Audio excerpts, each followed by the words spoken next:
Marsha, many thanks for your time this afternoon.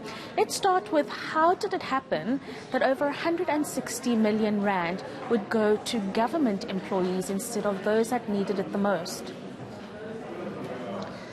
The UIF uses identity numbers to make payments for benefits.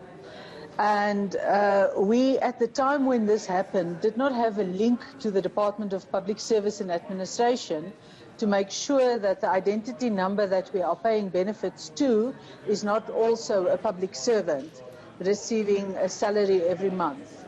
I must also hasten to add that some of those identity numbers which have got what we call parcel numbers, because that is the payroll number of public servants, are for people who have got numbers that are active, but they were not in employment at that time. For example, your enumerators at exam time. They work November, December, January, but at the time when the benefit was claimed, they were not working. There are also people who received allegedly payments for periods when they were not yet in employ of the public service. So not everyone is guilty of fraudulent activity, and we're following up on that huge list to make sure that we recover the money from the people who indeed were not entitled to it.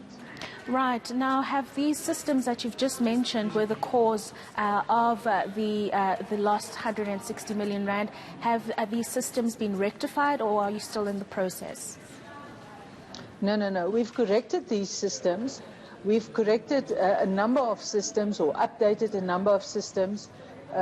You will recall that there were also a number of people who are incarcerated who received benefits. So all these systems have been updated, and they now throw out any of these numbers that might want to claim or try to claim as not valid.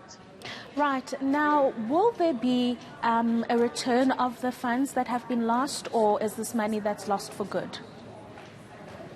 No, there will definitely be a return of the funding or the funds that we have paid to these people.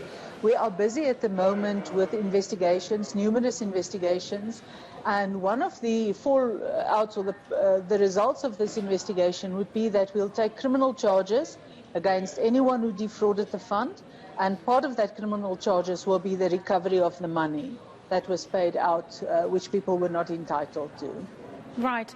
Now, initially, when the ters benefit scheme was established, it was going to last throughout the disaster period, which I think is supposed to end next week.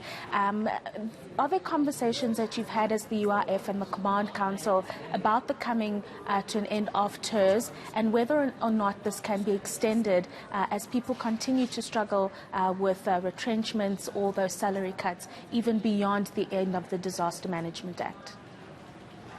Yeah. You will recall when the ters funding was conceptualized, it was conceptualized for 3 months. And the UIF agreed that we would be able to fund it up to 40 billion rands.